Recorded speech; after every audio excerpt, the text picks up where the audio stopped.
Welcome in. It is the final drive. We're presented by Auto Owners Insurance. Great to have you with us.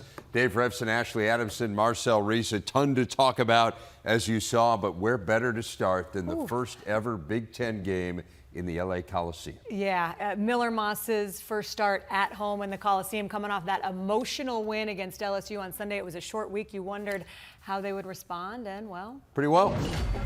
Yeah. Responded pretty well. And it got going on the ground early, guys. Quentin Joyner taking the handoff, punching it in from 9 yards out. He had 84 yards on the day. Trojans up double digits early. Late second quarter, just before the half. How about Miller Moss to Makai Lemon, who does the rest, Marcel? It's a great play. You have a timeout left. You throw it to the edge, get the playmaker the ball. He gets in the end zone. Joyner, another touchdown on the day. 249 rush yards total, but the biggest stat is the shutout. First shutout win for USC since 2011. When they beat the Bruins 50-0, which is a good memory for USC fans. But that was impressive. And you could tell that it meant something to Dance and Lynn at the end when they were celebrating when Utah State did not get that final field goal. Absolutely. I've been a part of those games where your defense is playing so well and you want them to see it to the end. You get the backups in the game and you want to you want to complete the shutout. And that field goal goes awry and the sideline goes crazy. It's an unbelievable feeling.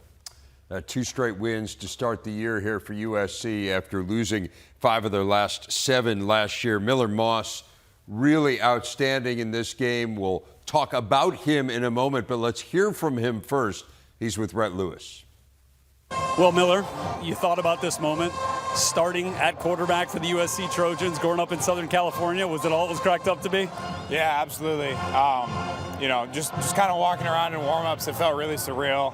Just to have this opportunity, means the world to me, and I'm happy the way we take advantage of it. Well, the offense certainly took advantage of their opportunities. I mean, well over 500 yards of offense and over 250 of them come on the ground. Nice balanced effort. What does that run game production do for you guys moving forward?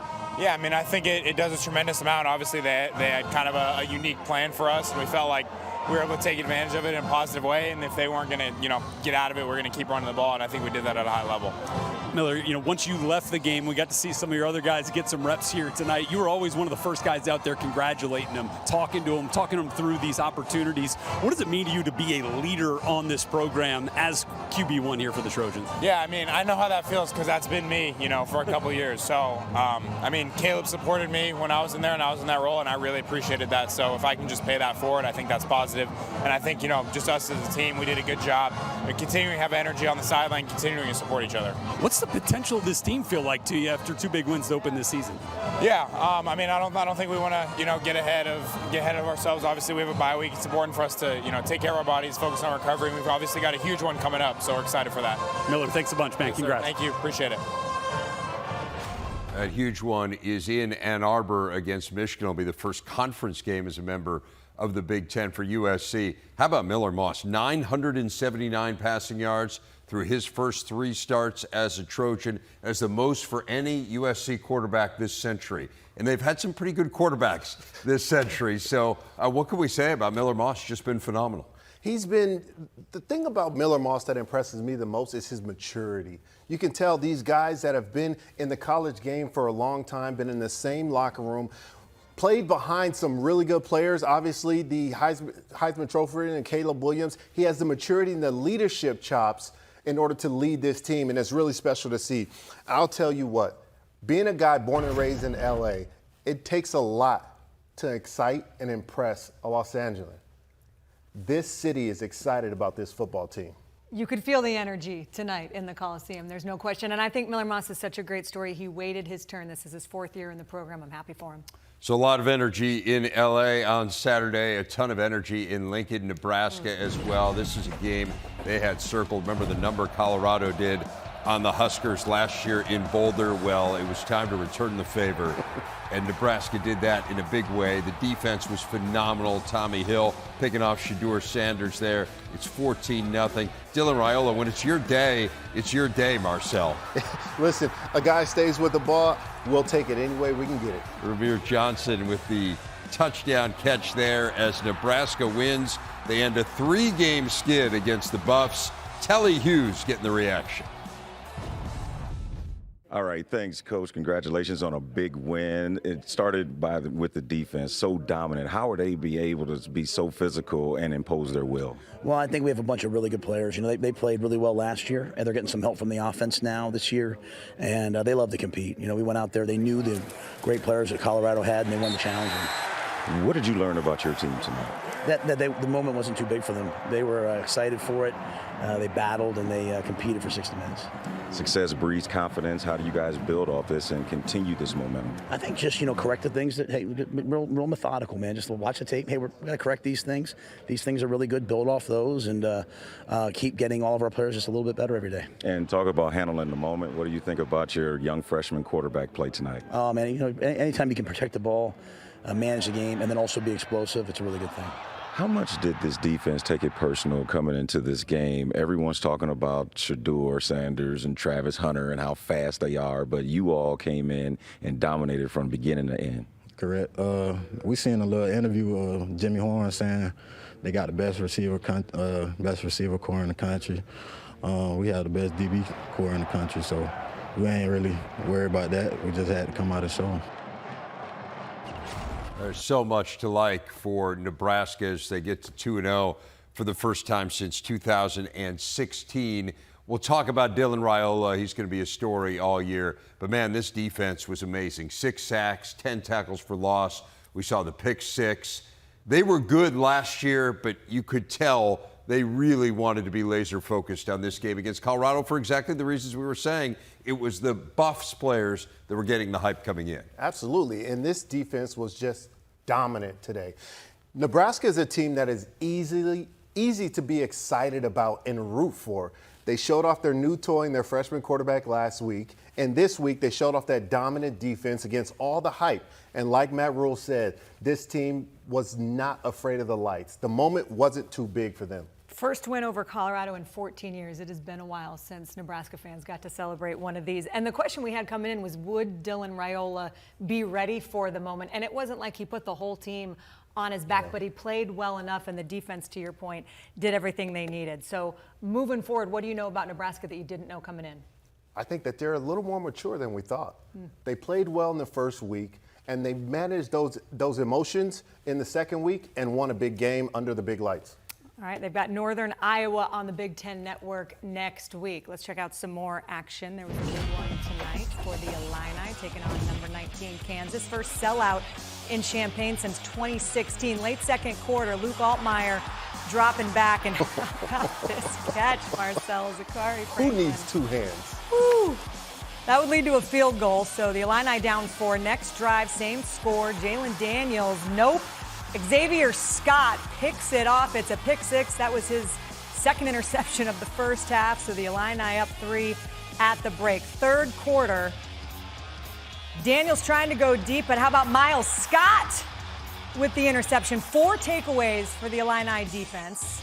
Still a 4-point game. A little bit later, Caden Fagan. That's the first offensive touchdown for Illinois on the day. They're up 20-17. 10 seconds to go. Daniels looking for a miracle, but guess who? Xavier Scott forces the fumble. Alec Bryant recovers. 23-17. The Illini get the upset. Brett Bielema, what'd you think? You just can't replace moments, right? And I remember being in an environment with this in the past, and some other places I've been kind of waiting for this moment, you know. Our biggest win was obviously beat Penn State on the road, a ranked team, but to beat a ranked team, I think Brett said this is the biggest home win since 1995, right? So I was 25 back then. I'm 54 now, so it's a long time coming.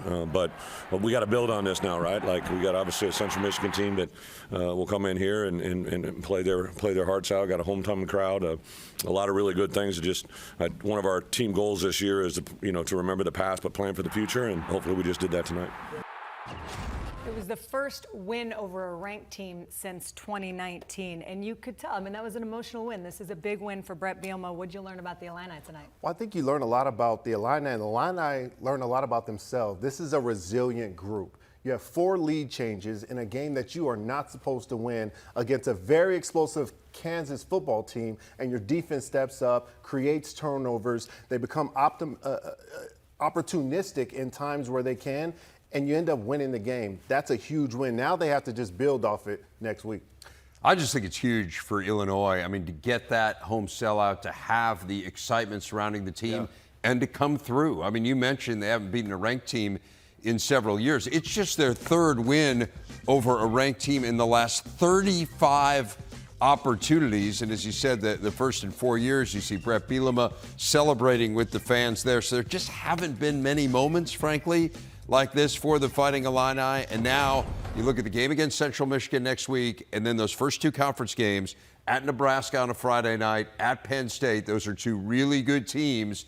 All of a sudden, can Illinois become a story? We will see, but they were certainly a story on Saturday in the Big Ten. Just a huge win for them. Oregon almost became a story for all the wrong reasons, taking on Boise State. 7th-ranked Ducks weren't great in their opener. They fell in the polls. They weren't great in this one either, but when they needed to be, they came through. How about Tez Johnson, tied at 20, shakes off a tackle, and he is gone. 85 yards, and the Ducks take the lead at 27-20. To the fourth, tied at 27, Ashton Gentio, the unbelievable game with 6 touchdowns last week. He was phenomenal in this one as well. Puts the Broncos on top, 34-27. I would say that lead was short-lived. Here comes Noah Whittington. First time in 23 years they returned a punt and a kick for a TD in the same game, Marcel. Looks like the only guy that touched him was his own teammate on this kickoff return. And this is, I mean, when you have special teams rolling like this, you can't lose the game.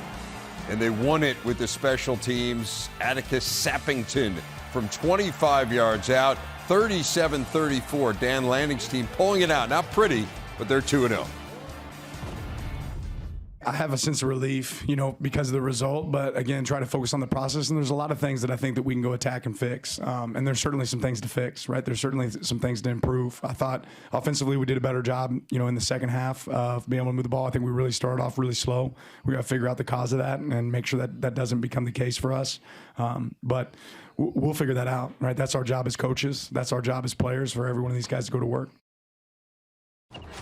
A win's a win. You got to feel good about that. You feel good about being a little more explosive. Remember last week they didn't have any plays longer than 25 yards. They had 3 in this game. Offensive line is still an issue, Marcel, and it's just really surprising to see that. What stood out to you in Oregon's win? This offensive line has so many questions in it, and they have to get them answered. Yes, it's good to learn from your mistakes in a win, but you cannot bank on that. They depended on all explosive plays and special teams touchdowns today, and that is not sustainable, especially playing in a league like the Big Ten. Yeah, Dylan Gabriel has been sacked 7 times in the first 2 games. This is not something that we have seen from Oregon's offensive line in recent memory. Special teams made up for a lot of self-inflicted wounds.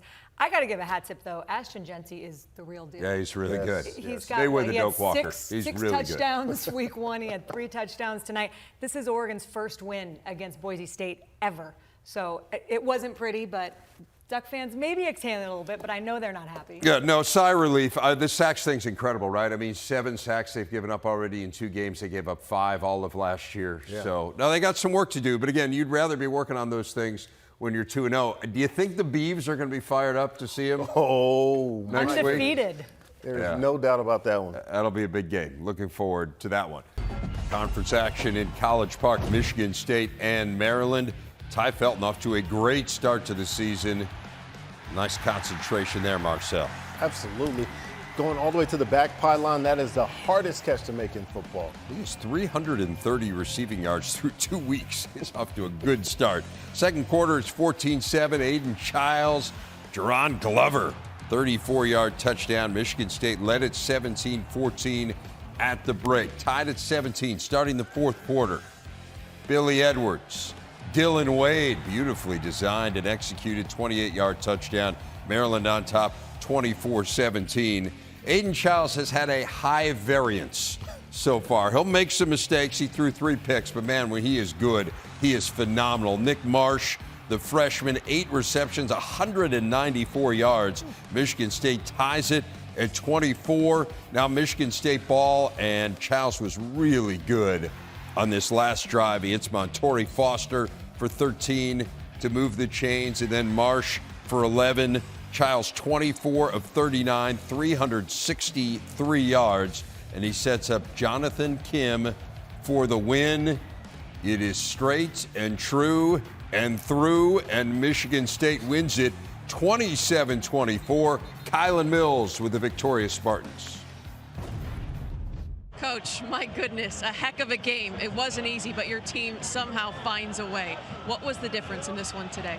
Well, I thought they were just resilient, man. These college football games are long. They made a bunch of good plays, too. It was back and forth. It came down to finishing, and we had a few guys make a few plays at the end. Obviously, Jonathan Kim drilling it through the uprights. In addition to Kim, your quarterback, Aiden Childs, found a rhythm in the second half, overcame 3 interceptions, but aired it out for that 77-yard touchdown pass. What did you like about the way he responded throughout this game? Yeah, you know, he's resilient. We talk about durability, and he's going to keep on battling. Yeah, some mistakes being made, but, you know, defense holding up for him. It's a team game. Guys were answering back and forth. Aiden, the deep ball was tough last week. You found a way with that 77-yard touchdown pass in the fourth quarter of this one that ended up really being critical in this game. What did you see on that play? Nick Marsh. He's the best freshman in the country. I don't care what nobody said. He's a dog.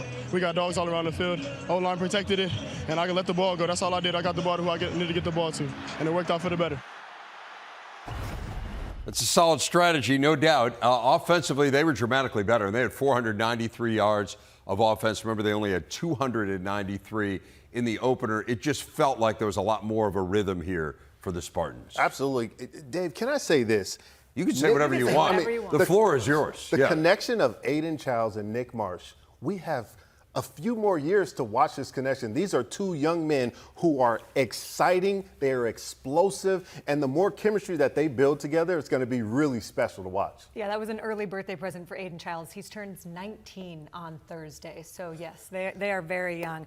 And you look at Maryland and Ty Felton, terrific, 330 receiving yards through his first 2 games. And this was one that you kind of hated that somebody had to lose. Where does Maryland go from here? It's interesting. Maryland seemed to, when you're watching this game, they seem to have control the entire game. You never really thought they were going to lose this game, but for some reason, they kept letting Michigan State hang around and couldn't quite put them away. So going forward, I'm looking forward to see Maryland put teams away. They have to learn to put teams away, and they can't let especially explosive teams hang around like that. And this has been their challenge in the Mike Locksley era. They've been fabulous in non-conference play, but they're just 14-28 in Big Ten play under Locks. Back to non-conference next week, they go to Virginia in a little regional rivalry there. Ohio State, number 2 team in the country, and they look like the number 2 team in the country. Actually, maybe look like the number 1 team in the country, frankly. Will Howard, Jeremiah Smith, he's good at football, Marcel. He is very good at football. Last week wasn't a fluke. This kid is that good. 14-0 Ohio State. Quinshon Judkins going 23 yards, his second touchdown of the night, went over 100 yards on just 9 carries. Buckeyes on top 28-0, and it's Will Howard taking it in for the touchdown. How about 56-0 with 683 total yards? Brooke Fletcher with Ryan Day. Coach, in the second half, I saw you go over to every single one of your linemen, give them a high five there. How did the guys up front help shape the way this game turned out tonight? We need to build depth this season. It's very important. It's going to be a long season, and so really challenging the guys when they get an opportunity to get in the game to play well. And so we'll grade it out and see how they did. But I thought we continued to compete all the way to the end. I mean, we have a lot of guys who certainly deserve the ball, and you're seeing it spread around a little bit. But you don't see a lot of selfishness, and that's important. I think as this team continues to build and grow, that's going to be a big part of it. They all just want to win. We've had good offense before, we have good defenses before, but the number one thing here is to win, and these guys understand that. Our Auto Owners Insurance game leader shows you Jeremiah Smith, already 3 touchdown catches through 2 games.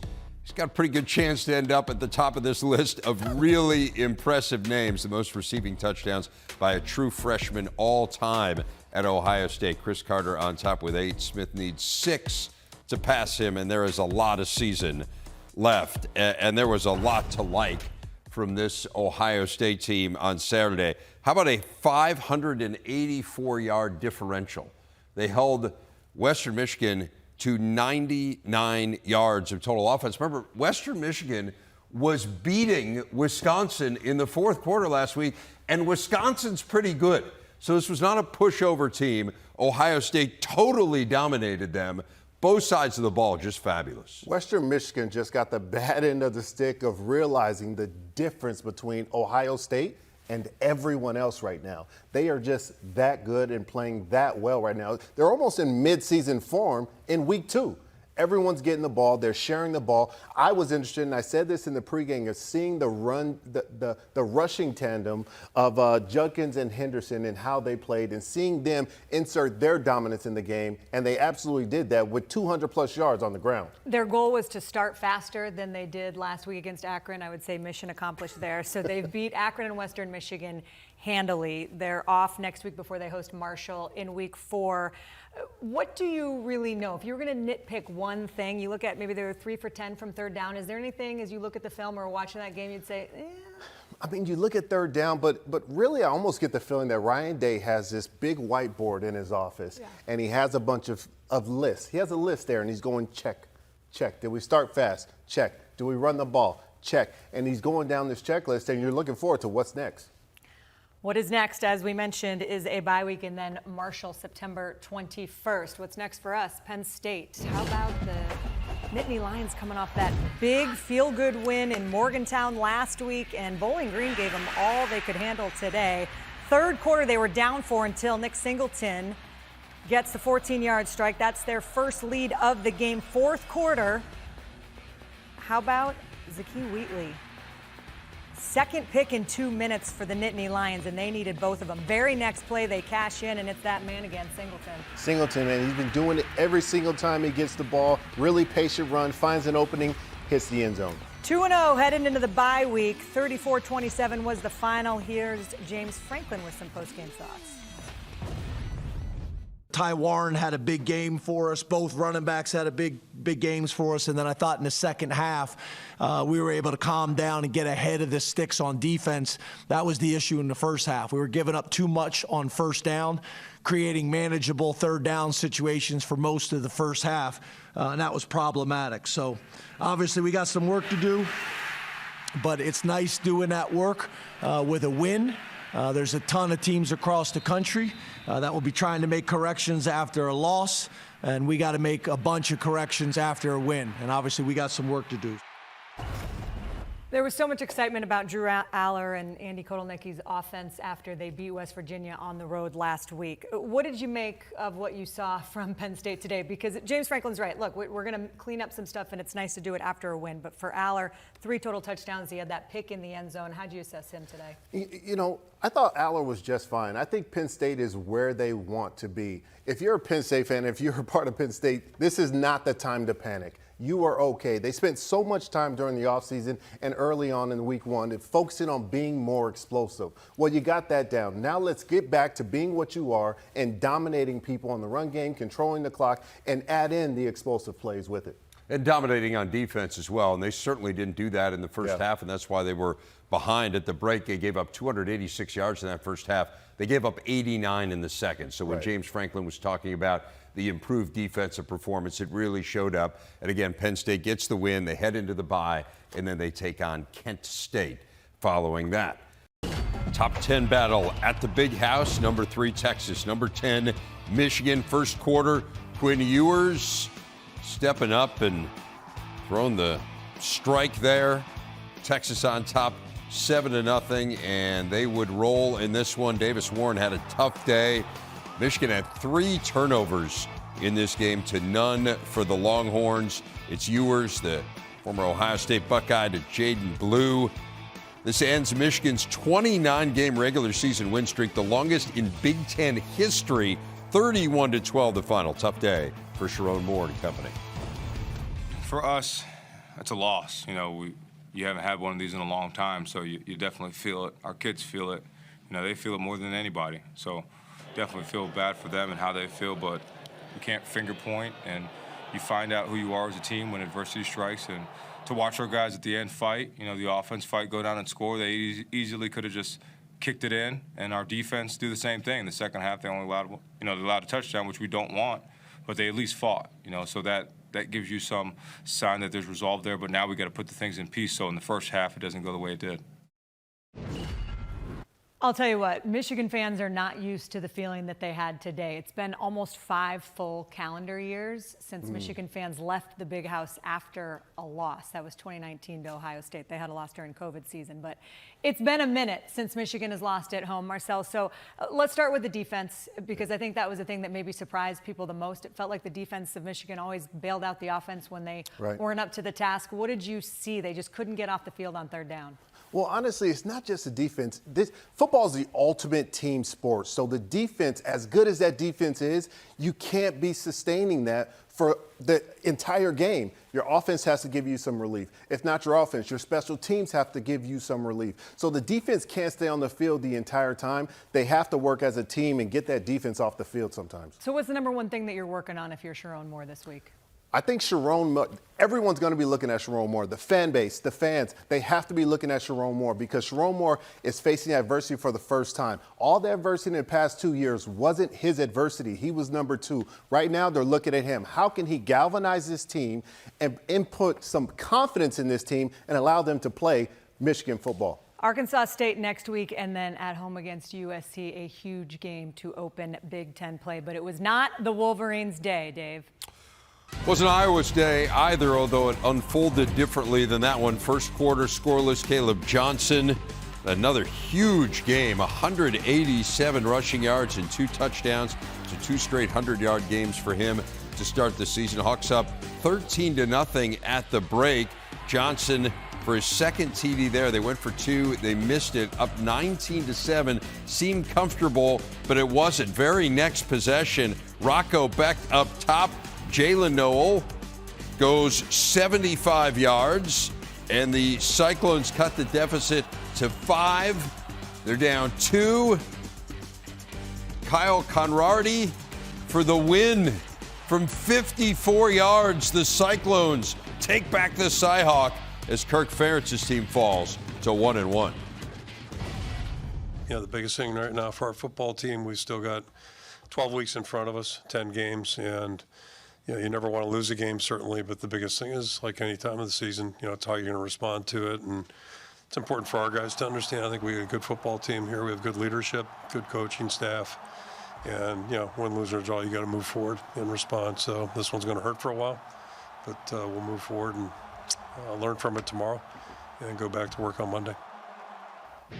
Tough loss for Kirk Ferentz in Iowa as he made his return to the sideline. Let's go to Seattle. Will Rogers and the Huskies taking on Eastern Michigan. Denzel Boston caught 2 touchdowns today. Huskies on top 14-6 after that. And I think it's safe to say that Rogers has the arm and the accuracy that Husky fans were hoping for. How about this one to Jeremiah Hunter? Love it. He's throwing the dime right to the back of the end zone. Jeremiah Hunter makes a great catch with 2 defenders in tow. Alyssa Charleston caught up with Rogers after his 4-touchdown day and a big win for the Dogs. 21 of 26 today, but it didn't start out easily for this offense. What was the biggest momentum shifter that helped you turn it around? I feel like once we had like one explosive play, whether it was the Giles on the 4th-and-1 play or, Jonah busting a long run maybe after that. But I feel like once we, get going and get the ball moving, this offense can be really explosive. So the challenge is now just have a great week of practice and, figure out how to start faster. Former Husky here, you had a smile on your face for this one. And I say the offense was impressive, but Steve Belichick's defense has yet to give up a touchdown so far this season. Absolutely, Ashley. It's easy to focus on our offense when you got Jonah Hill playing the way he's playing, and he is the bell cow. Everything starts and stops with him. But then today, we feature Will Rogers, and he was throwing the ball all over the field with 4 touchdowns. But this defense is special, and they can continue to be special. One thing I am looking forward to Washington doing is having more gap integrity with that defensive line and not letting those big runs squirt through when they're in the middle of the field. Apple Cup in September, next week at Lumen Field. Listen, it just doesn't feel right, but I have to get over that feeling, and let's get a W right now. Yeah, Washington State had a big win over Texas Tech today, so 2 undefeateds going into the home of the Seahawks. Let's talk real quick about Iowa. This felt different than last week. They struggled to start well last week and then finish strong. In this game, they had it going early and just couldn't finish. What did you learn about the Hawkeyes? I had this feeling last week, and in the locker room, we call it fool's gold. When sometimes at the end of games, especially first week, you put up 40 points. And it's easy to focus on this offense, but I'm going to focus on the defense right now of Iowa. This second half, they pitch a shutout in the first half, and then the second half, they give up 20 points, which is unlike and uncharacteristic of any Iowa Hawkeye defense that we've seen in a very, very long time. So I'm looking forward to seeing this defense get back on track. Yeah, they'll try and get back on track against Troy, and then they've got Minnesota to open up Big Ten play. Back on Final Drive, let's head to Madison, Wisconsin. They were hosting South Dakota. Tyler Van Dyke, his first touchdown pass as a Badger, and it goes to a wide-open C.J. Williams, 17-3 at the half. Van Dyke finished with 214 passing yards. Fourth quarter, a little closer maybe than Badger fans expected, but Schultz Maluzzi lowers his head, finds the end zone. He had 2 touchdowns on the day. The Badgers hang on to win 27-13, 2-0 with Alabama coming to Camp Randall next week. To Minnesota we go. Gophers hosting Rhode Island, trying to bounce back after a heartbreaker in week 1. Darius Taylor didn't play in week 1, but he did today. Takes it in for a 1-yard touchdown. That caps a 13-play, 83-yard drive. A little bit later, how about Max Brosmer? Lemeki Brockington, 29-yard strike. Minnesota rolls 48-0. They pitch the shutout. Rutgers, Akron, second straight week. Kyle Monangai finishing with a career high in rush yards. Those ones didn't come easy. 7-0 early. Moving ahead to the third quarter, Rutgers on top, 21-10. Monangai again will not be denied. He's got 373 rush yards through 2 weeks. He had 208 today, and the Rutgers Scarlet Knights are 2-0 heading into the bye. I'm only able to do it with the guys up front. I know 5 guys that block hard, 6 guys, including Kenny Fletcher, tight end that works hard, and my guys on the perimeter that block well for me. So it's just an all-unit effort, and I'm just proud to be able to say that we did it. I think we're just working together. I mean, when Ethan's throwing well and the run game's working for us, we can open up the offense in a different way. So, I mean, Ethan threw it well, and he had that nice long bomb to Chris Long. Everything's clicking for us when we're working like that. So it's great to see.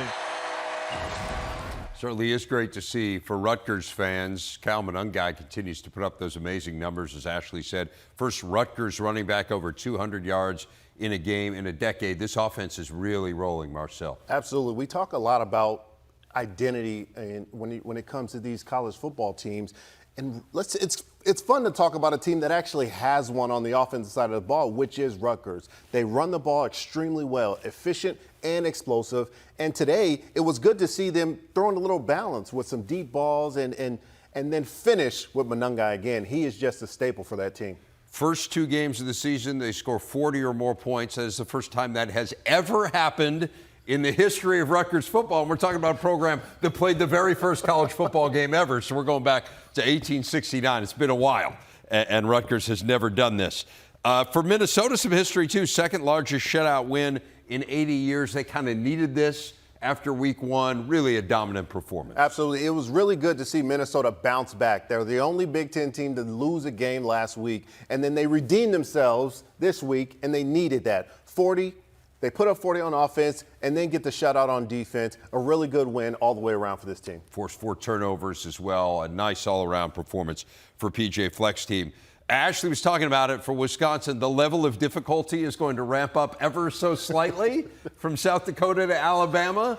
This one was hanging in the balance a little bit. I mean, the Badgers certainly haven't overwhelmed anyone through 2 weeks, but they're 2-0. Really, when I looked at this Wisconsin team, they had 2 identical wins. They start off hot, then have lulls, and then just finish it off at the end. But when you're going to see Alabama in week 3, we call this a lunch pail game. Strap up your helmet, bring your lunch pail. It's time to go to work. So this week 3 game for the Badgers just has to look different than these past 2 weeks. The one thing I was really encouraged by, and there's several things, but one thing that really stood out, they were a little more explosive, actually significantly more explosive. Remember, they didn't have a play of 20 yards in that first game. They had 5 here against the Coyotes, so a little bit better. You're going to need to be explosive to have a chance against the Crimson Tide. We haven't lost, a regular season game here in a while. So I think everyone is taking it super seriously. We're better than what we showed today. every single play, I just treated it like it was a game-winning play. My number was called, the ball was in the air, and I just went and got it. Of course, the D-line, the linebackers did all their job, and then it was for me to clean it up. I grew up where the more you fail, the better I did, because I just couldn't wait to go do it again. And that's Dragan. I mean, what do you do with a hitter that is in a slump hitting? He keeps hitting. He keeps swinging. Yeah, our goal was to make him beat us throwing the football, and guess what? He did. They're a team that we decided we wanted to stop the run. We know that the run and the play action pass off the run is what they do best. Hats off to that kid for the way he played. What did you see on that play? Best freshman in the country right here. Best freshman in the country right here. Man, my quarterback, he just told me, your opportunity is coming, just be ready. And, the game was really close, and I was ready to make a play. It is time for the final drive. One thought on each and every team from this weekend, and what better place to start than a team that got a ranked win in Illinois. Listen, Illinois ended last season a little bit disappointing. Nothing better than getting that bad taste out of your mouth, starting the season 2-0 and beating a ranked opponent at home. Did it with a 10-0 fourth quarter, Ashley. They're partying in Champaign. How about Indiana? Friday, 77 points on Western Illinois, program record. That's it, Ash. 77 points, a program record in yards and points, and yet Kirk Cignetti still seemed disappointed. It'll be a little tougher at UCLA next week. A tough loss for the Iowa Hawkeyes. Yeah, Iowa, we thought the offense had turned the corner, but yet week 2, I think they took a step back. We got to go back to the drawing board. Speaking of tough losses, how about the Maryland Terps?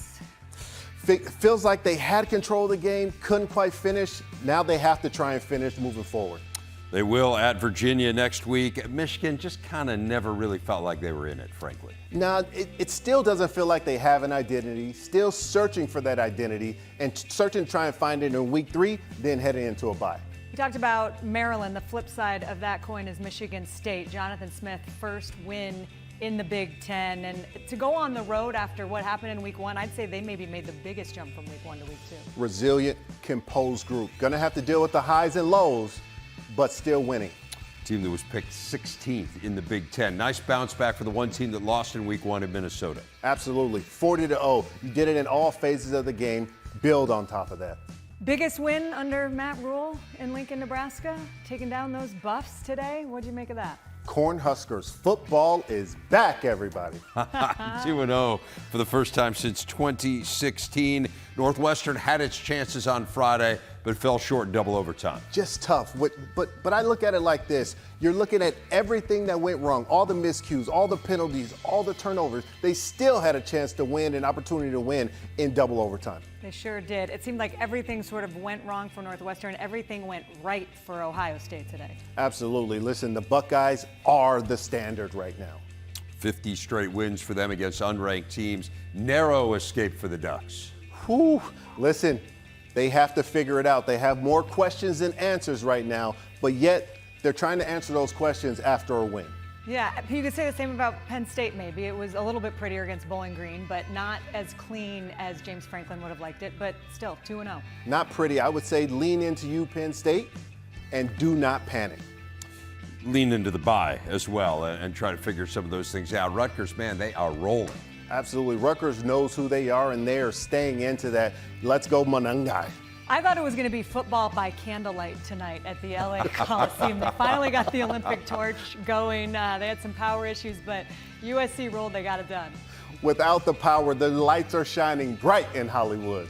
That's an impressive performance for sure. Washington, this is your time to glow. Yes! Yeah. Yes! Yes! Mighty are the men who wear the purple and the gold.